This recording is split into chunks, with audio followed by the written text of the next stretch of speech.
physics for machine learning and machine learning for physics. We've discussed this in several episodes in different contexts.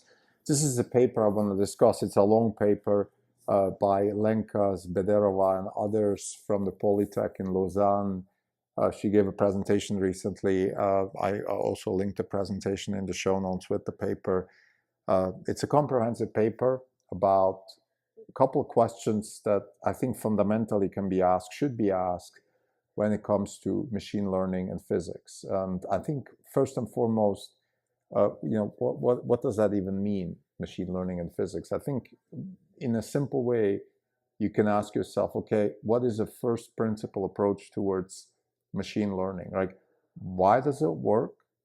What are the conditions under which it works better, and what are the conditions under which it doesn't work? I think this is, in general, what physics can do for machine learning.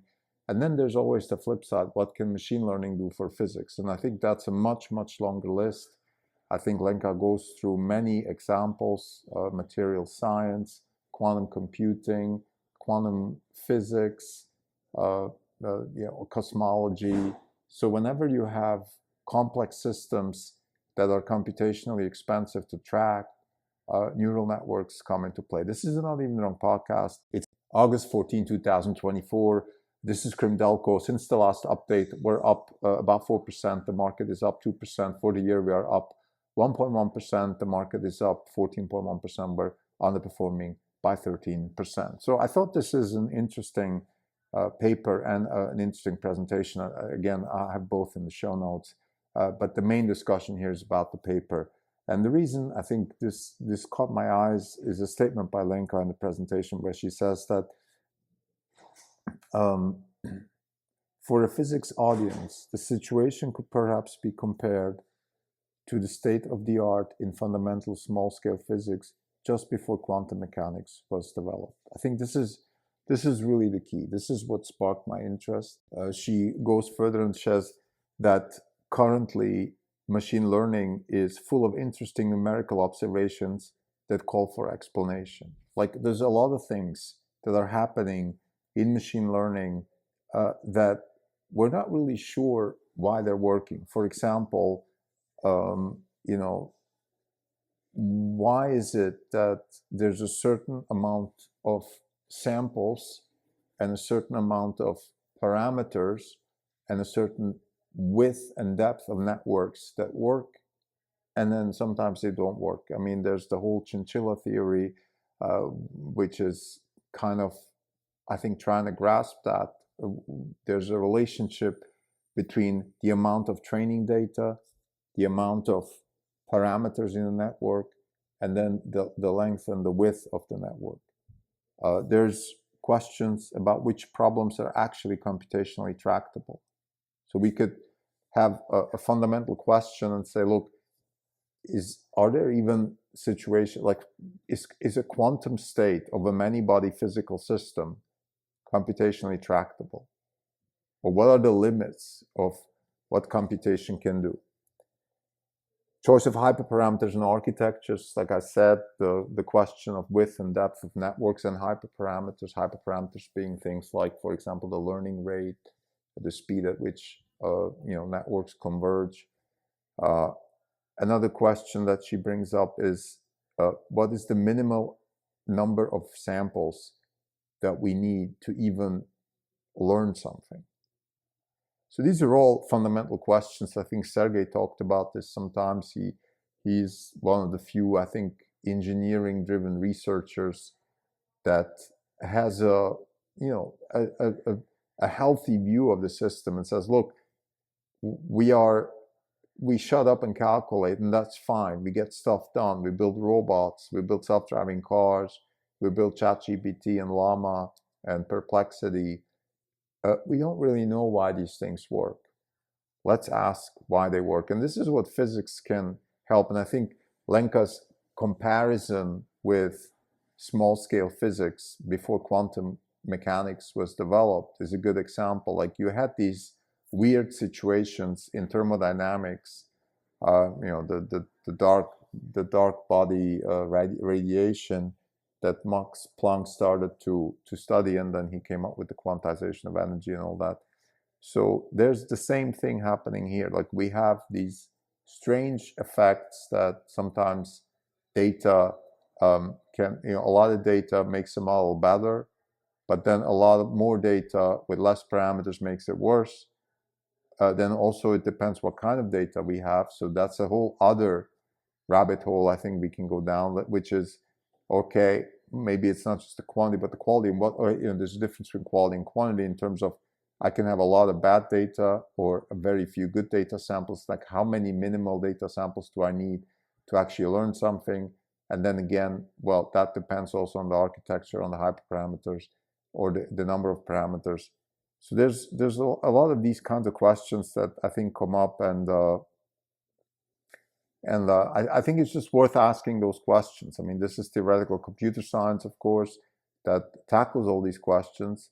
And I don't have answers here, and it doesn't necessarily touch upon the direct application that we have at Launch Capital Partners with our investments in Tesla and NVIDIA, although I think it does sort of tangentially definitely brings both into play, because you could ask yourself, for example, what are more efficient networks and algorithms versus less efficient algorithms given the data set that we have. I think in the case of Tesla, the data set is the most important asset that allows Tesla to have a self-driving technology at the scale and at the performance that they have right now. So then the other side of the coin is, of course, how can machine learning help physics?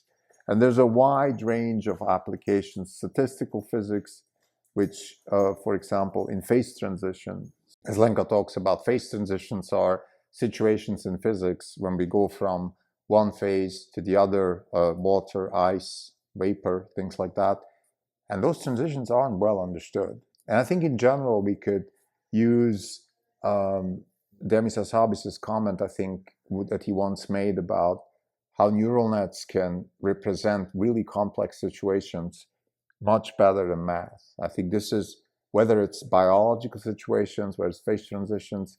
So in general, whenever we have physics situations where there is real, very, very high dimensionality and high complexity, machine learning comes into play. One big application of machine learning actually is dimensionality reduction, which is a problem that machine learning deals with in itself already.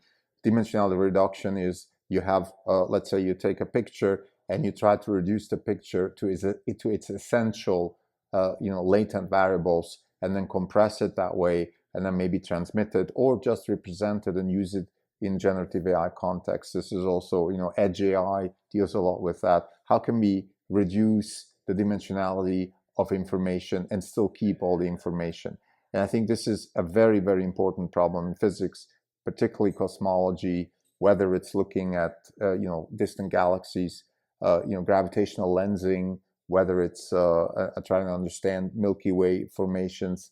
The problem is always the same, right? You have a massive signal-to-noise problem here in terms of this huge amount of data that you're collecting with telescopes, a lot of noise, and you need to understand what is the structure of the information that is actually useful. And then you predict things like, for example, the fact that light bends, which is gravitational lensing, is using that, relativity theory concept, or that the universe expands, which is another, you study redshifts, which is incredibly, sensitive, and you need to understand fundamentally what is the information that is hidden in all these complex, noisy type of situations. So some of the applications in cosmology in particular, like for example, data efficiency, develop techniques that are more data efficient. So just, how can we read stuff and, maybe we don't need all the data,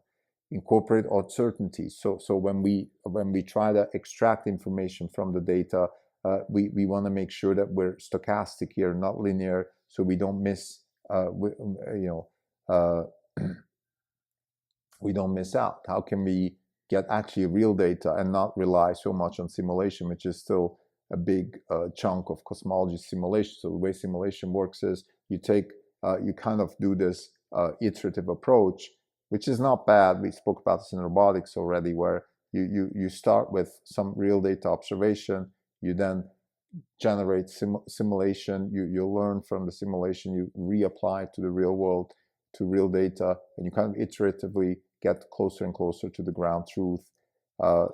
Fast neural networks, surrogates, so you have certain distilled models that hopefully can help us learn faster, and we can iterate faster also, which is the surrogate models are very important, because we can't have this gigantic model with lots and lots of parameters and lots and lots of hyperparameters, and then wait 6 months for training and then see how well it does. We need to have these smaller surrogate models to be able to iterate. Everything is about efficiency and size and the cost of compute and the cost of memory, because within the context of size, size and iteration are inversely correlated. Okay, the larger model is, the less we can iterate and the less we learn. So those are some of the applications in cosmology. We have other ideas, likelihood-free inference, for example. The problem there is, of course,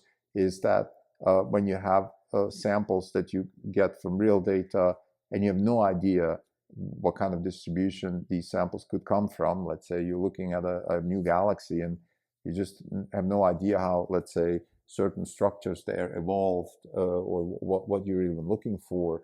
So you have no likelihood estimation. And there's some techniques, Stefan Emron and his score-based methods, for example, in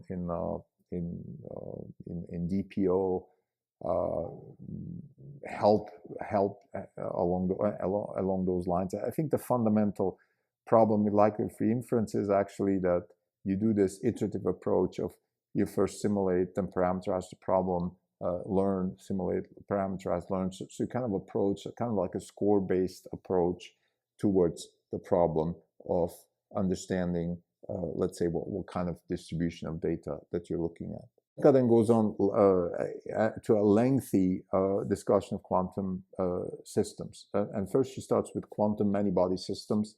And I think that's a canonical problem that I think both quantum computing and machine learning will be the only solutions that we have. Quantum many-body systems are computationally intractable with the current methods of linear compute and just traditional math. There's just too many possibilities that a quantum many-body system can have. Versus, we have neural nets which can represent very complex, situations, and then we have the quantum computing side that, even Rich Feynman said we should use quantum computing to simulate nature, and therefore we should, try to do that. So, what was a quantum many-body system? Think about it this way: if you take a hydrogen atom, you have the position of the electron in the hydrogen atom, which is already, almost infinite. Like the electron can be almost anywhere based on the Schrödinger equation. And then we have the interaction between the electron and the nucleus. We have the forces within the nucleus. We have the fundamental theory of the forces in particle physics. And then we have the many-body systems, which is the interaction of those things and the entanglement. So it just becomes computationally intractable, and neural nets can help us in approaching solutions towards problems. For example, in material science, what we're looking for is energy levels between just different configurations of different molecular configurations. Those energy levels determine properties, and the energy levels are dependent on the constellation of the molecular forces. And that is something that we can approximate maybe with quantum computers, or in the first case, maybe with neural nets. So that's, to me, we've spoken about this in the past. It was one of the hopes that we had also as investors in Tesla, that maybe better approaches towards material science can help us get faster towards better batteries, particularly solve the power problem in batteries, which is how can we get more energy per unit of time into a battery and then out of the battery, namely with Cybertruck and Semi. Those unfortunately aren't solved yet, and maybe machine learning can help solve. Quantum machine learning is the exercise, the discipline of where we use quantum computers to enhance, speed up, or innovate machine learning. So that's really what quantum machine learning means. Quantum learning theory highlights theoretical aspects of learning on the quantum framework. So what that means is that, let's say we have, so these are two different approaches. Okay, we have quantum machine learning. How can we enhance general machine learning applications with quantum computers? And quantum learning is theoretical aspects of learning within a quantum networks. For example, Hadamard gates, things like that. Like if we use gates that are unique to a quantum substrate, what does that even mean for learning? So those are open questions. I don't have really strong answers to any of these things, but I just wanted to mention it. Third angle also, how can machine learning help us understand quantum computers? So this angle includes topics ranging from the use of intelligent data mining methods to find physical regimes in materials that can be used as qubits, the verification of quantum devices, learning to design quantum algorithms, facilitating classical simulations of quantum circuits, automated design of quantum experiments, and learning to extract relevant information. So again, we have a big, you see, I think what's really interesting here, what's really important is this interaction between machine learning and quantum and physics, right? We have, on the one hand, we have physics trying to understand machine learning. What is actually going on? We spoke about this in the beginning. Let's say, what kind of dimensionality versus data input relationship should we have? And what are the theoretical foundations of that? What kind of hyperparameters, depth and width of networks should we have? What is the minimal amount of data that we need to learn something? What is data? What does that even mean? What is data? There's good data and bad data, but can we define a unit of data that is useful, or the usefulness of data? Those are all first principle type questions that help us understand machine learning. But then we can flip the coin and say, okay, how can machine learning help us understand physics? And there we go, we spoke about sort of the statistical methods in physics, dimensionality reduction, applied in cosmology, applied in many body quantum systems. We have quantum computing itself, which is, of course, completely incestuous, where we have machine learning being applied to understand quantum computing, and then quantum computing being applied to enhance machine learning. Chemistry and materials are natural applications of machine learning for understanding, let's say, many body systems, energy levels, things along those lines. So to summarize, again, this is a very long paper, and I think it's dangerous to try to summarize all of this in 20 minutes. I think the purpose of this episode is just to get the ball rolling, right? For people who are interested in machine learning, I think physics is too serious to be left alone. Why don't you? I think it's useful to use a physics approach towards machine learning in terms of first principles understanding of what machine learning actually means. For example, to me, a canonical question is the data side of things. Like, we haven't really discussed what does it even mean to use data for machine learning. We say good data, bad data, but there's so much variety in data itself. Chelsea Finn spoke about this at CVPR. She said, we used 10 times less data, got 10 times more performance. I asked her, how come? She said, well, we use better data. So what is when a self-driving car goes down the road, is just every pixel valued the same, or are some pixels better than others, right? What does that even mean? Those are physics questions that can help us understand machine learning. And then we can flip it around and we can use machine learning to enhance physics. And there, again, we have statistical analysis of data, dimensionality reduction, whether it's in cosmology or in quantum many-body systems. The problem is always the same, where we have this complex interaction of things, lots of noise, and a very little signal, but the signal is key to understanding fundamental processes in physics, and therefore we can use neural nets to understand this better. I think the interaction between those two is going to be key. I think likelihood-free inference is the way to go. So score-based methods where we interact with the systems and approach better representations of the system through neural nets in an interactive way, because we don't have closed-end form theory of what, let's say, a many-body quantum system actually is doing. So we sort of interactively understand how these things interact with each other, say entanglement and things like that, how the nuclear forces interact with electrons.